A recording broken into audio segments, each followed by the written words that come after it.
वर्धाच्या खडकी येथे कारचा भीषण अपघात, तिघांचा मृत्यू. मृतकांमध्ये 2 महिला तर एका 25 वर्षीय युवकाचा मृत्यू.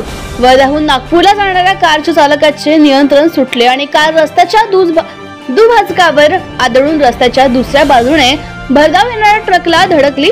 या भीषण अपघातात कारमधील तिघांचा मृत्यू झाला आहे तर 2 जण जखमी झाले आहेत.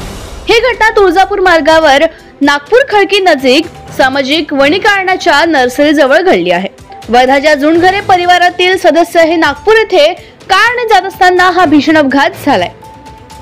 या अपघातात 2 महिला तर एक 25 वर्षाचा तरुण अशा तिघांचा मृत्यू झाला आहे. मृतदेह सेलू येथील उपजिल्हा रुग्णालयात शवविच्छेदनासाठी पाठविण्यात आले आहे.